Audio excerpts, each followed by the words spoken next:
It's a Tuesday edition of Locked On Lions, everybody. I got a free agent signee that I think the Lions need to take a look at. We'll talk odds for next year's Super Bowl, and I got to get something off my chest about an annoying announcer. It's a Tuesday, Locked On Lions. You are Locked On Lions, your daily Detroit Lions podcast. Part of the Locked On Podcast Network, your team every day.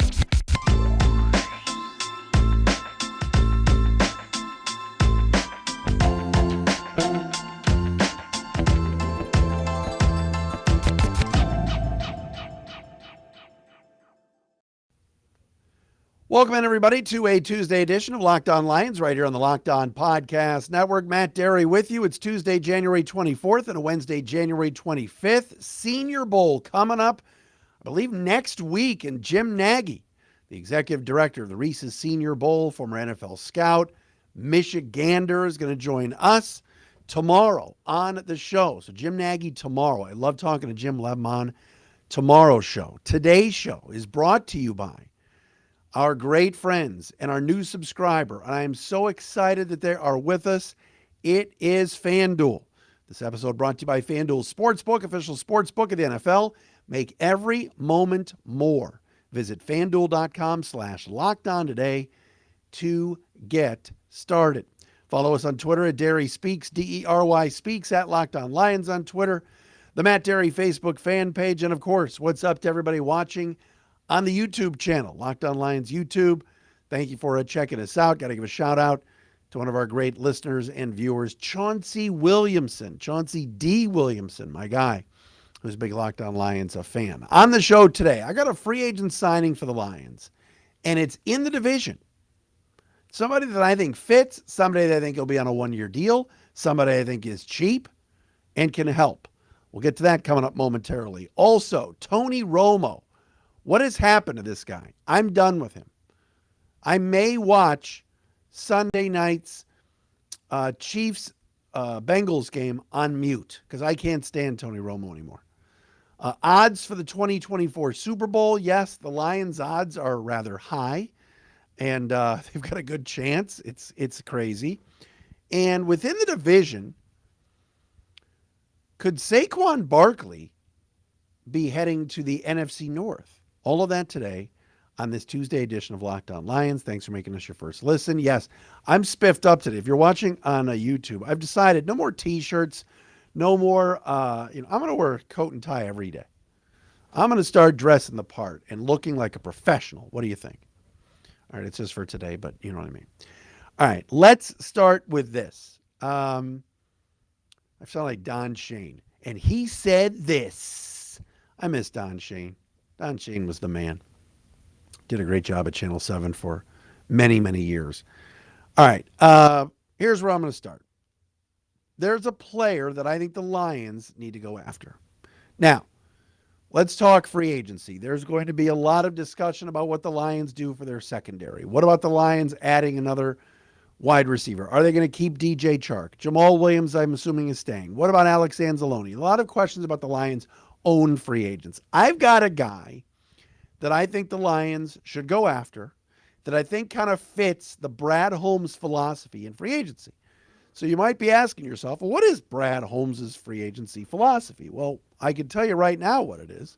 Brad Holmes' free agency philosophy is one-year deals, not spending a ton of money and not going overboard in free agency. I think the biggest free agent deal, Brad Holmes went out and traded for Michael Brockers as part of the Jared Goff, Matthew Stafford trade, and then gave Brockers a 3-year deal for $30 million, something like that. And he signed Charles Harris last year, re-signed Charles Harris to a 2-year, $16 million deal. But Brad Holmes is not. DJ Chark got 1 year at $10 million. Brad Holmes is not breaking the bank for free agents. It's just not how he does business. So I was looking around today at some free agent defensive tackles. And I put on my thinking cap or I waved my magic wand. I did my predictions and I thought about Jarran Reed. And I said, Jarran Reed looks like a Lion. All right. He spent his first 5 years in the league in Seattle as a second round pick out of Alabama. He had a 10.5 sack season with the Seahawks years ago, spent last season with the Kansas City Chiefs 2 years ago, and this past year, he was on a 1-year deal with the Green Bay Packers. Jarran Reed had 44 tackles for the Packers and 2.5 sacks. He's 30 years old. The Lions need to add to the interior of their defensive line. They got some guys coming that are playing well. Aleem McNeil's entering his 3rd year. Isaiah Buggs, I think they'll re-sign. I think Brockers will leave. They got guys like John Kaminsky who play inside and outside, but Kaminsky is more of an outside player. The Lions need to add a couple of interior defensive linemen. And as we've talked about right here on Locked On Lions, Brian Bresee from Clemson at number 6, I think would be a great pick. I don't think Jalen Carter is going to be there at 6 for the Lions. Obviously, he's the best D tackle in this draft, and we'll talk about that more with Jim Nagy tomorrow. But I look at Jarran Reed on a 1-year deal as the perfect Lions signing. All right? He hasn't missed a game in 3 years. Played in all 17 games for the Packers this year, all 17 games for the Chiefs in 2021, and he played in all 16 games for the Seahawks in 2020. Durable, reliable, can get to the quarterback, can stop the run, played at Alabama. Watch for the name Jarran Reed. I just think he could be a good option for the Lions. How about a Reed option? Oh my God, that's so cheesy. But you know what I'm saying.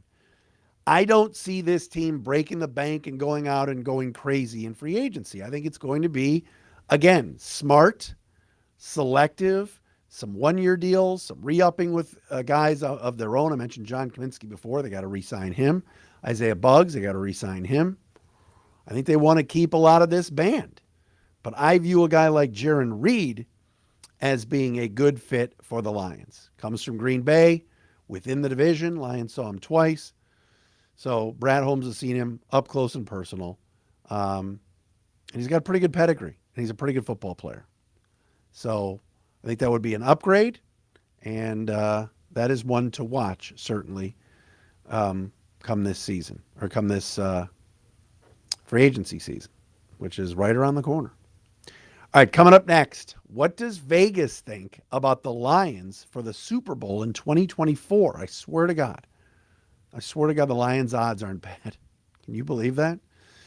But as we mentioned before, Locked On Lions is brought to you by FanDuel. Oh my God, the NFL playoffs are here, and we're so excited about our new sports betting partner here on Locked On because they're the number one sports book in America, FanDuel. And if you're new to FanDuel, it's even better. They have so many great features that make sports betting so much fun and so easy. New customers join today to get started with $150 in free bets guaranteed when you place your first $5 bet at FanDuel. You just sign up at FanDuel.com/lockedon. FanDuel has all your favorite bets from the money line to point spreads to player props. Plus, you can even combine your bets for a chance at a bigger payout with a same game parlay. All right? FanDuel is amazing. You want college hoops, games coming up this week. You want NBA with the Pistons. You want NHL with the Red Wings. You can bet any of that at FanDuel. They're amazing. Their app is safe, secure, and super easy to use as well. So football fans, do not miss out this coming weekend at Championship Sunday. Place your first $5 bet to get $150 in free bets, win or lose, at FanDuel.com/lockedon. Make every moment with FanDuel the official sportsbook partner of the NFL.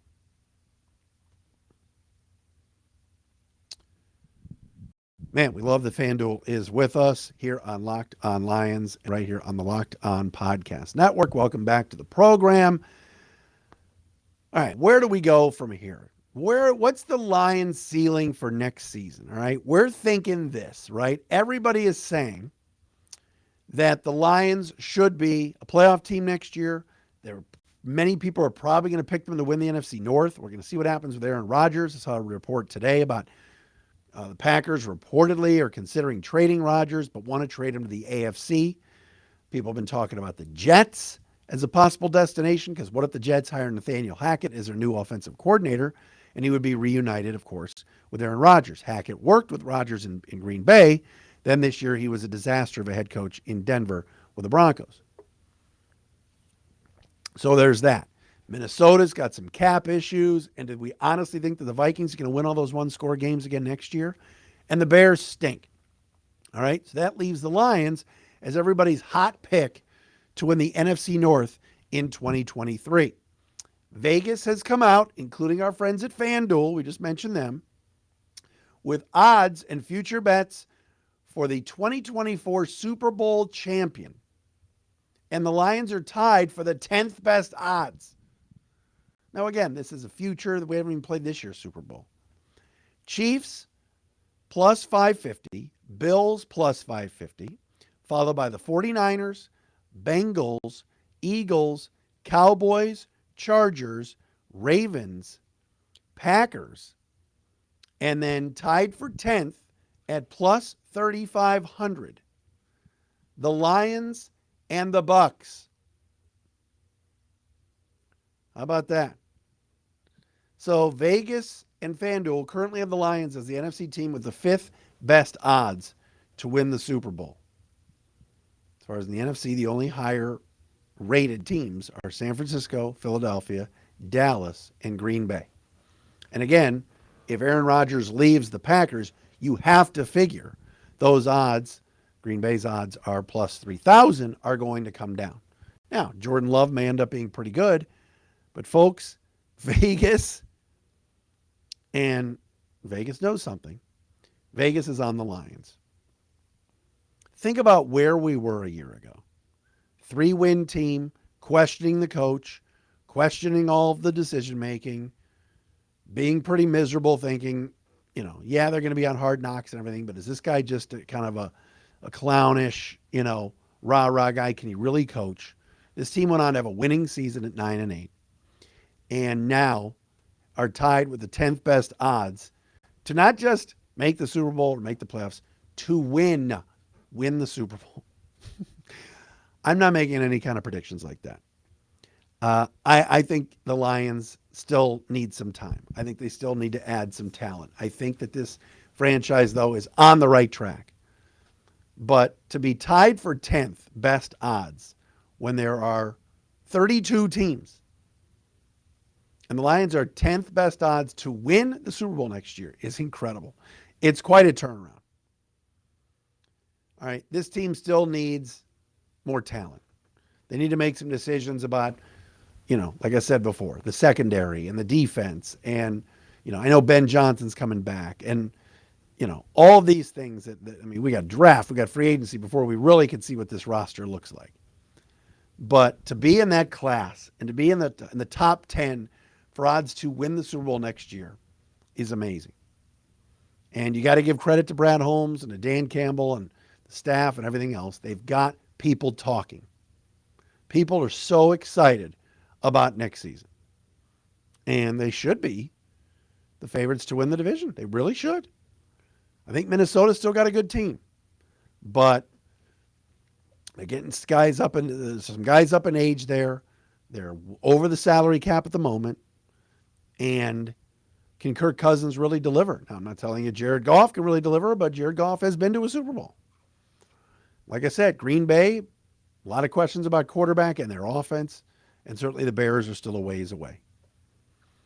The Bears could be a destination for this free agent running back. What would that mean for the Lions? And also, I got to get into Tony Romo. We will do that coming up next right here on Locked On Lions.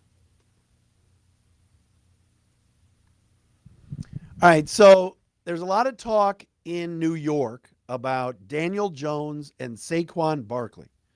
Giants GM Joe Shane spoke yesterday and was extremely high and bullish on Jones and said, we're going to do everything we can to re-sign him.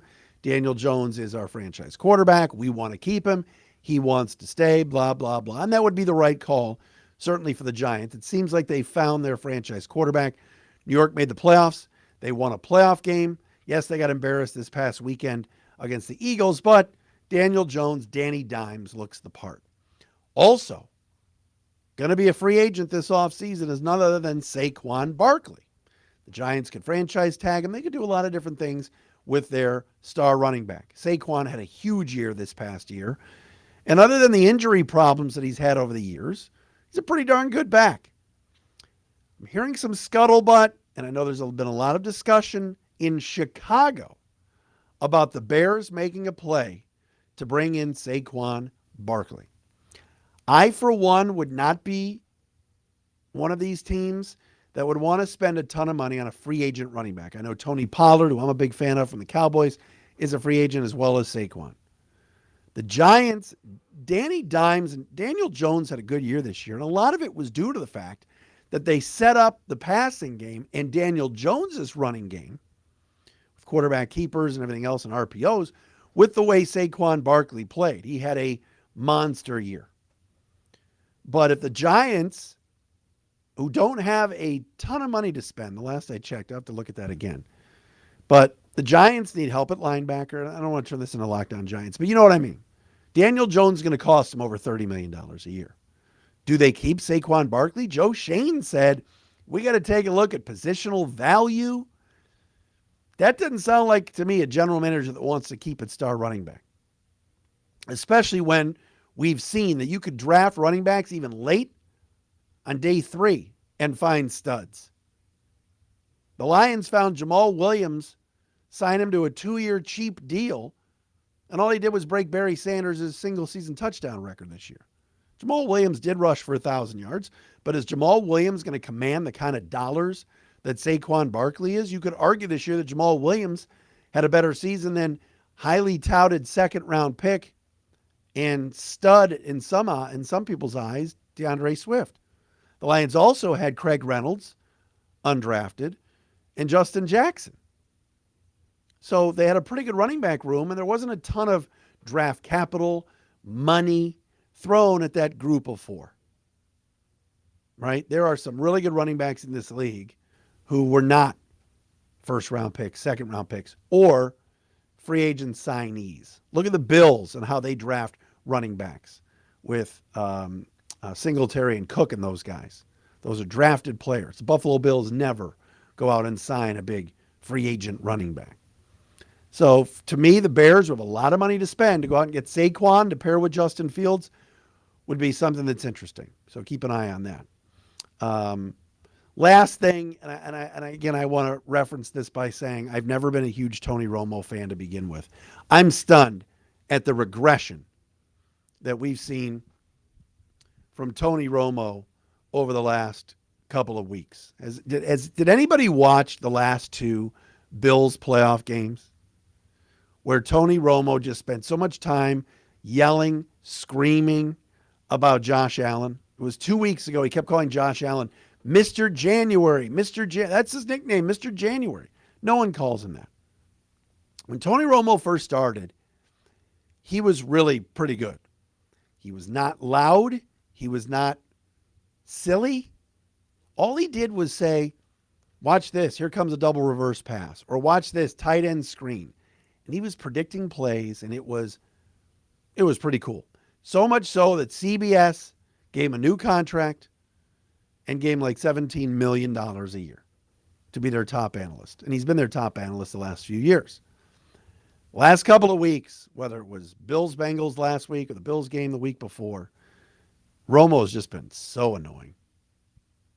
I don't think he's good. I think he's lost it. I think it's Jim, and the raspy voice, and not that I have a great voice, but, the yelling and the screaming, he just is off. And it's annoying to listen to. And my solution is this. Tom Brady retires, goes into the Fox booth as the number 1 analyst alongside Kevin Burkhardt. Greg Olsen says, screw you, Fox. I got 1 year as the number 1 analyst, and you're demoting me? They let him out of his contract. Put Greg Olsen on CBS with Jim Nantz and demote Tony Romo to like another broadcast team or put him in the studio. Remember Phil Simms? Phil Simms was the number 1 analyst for years with Jim Nantz. They demoted him to the studio. Do the same with Romo. Put him on the pregame show and the halftime show. I think Greg Olsen's pretty good. He and Kevin Burkhardt are not bad. They've had a good playoffs. I think Nantz and Romo have been a tough listen. And I think a lot of it is due to Tony just, the noise making and oh my gosh. So that's my 2 cents on Tony Romo. I'll be interested in seeing how he does. He's not at a good playoffs. How he does Sunday night for Kansas City and Cincinnati. All right, Jim Nagy is going to join us from the Senior Bowl tomorrow right here on Locked On Lions. Have a great Tuesday, everybody.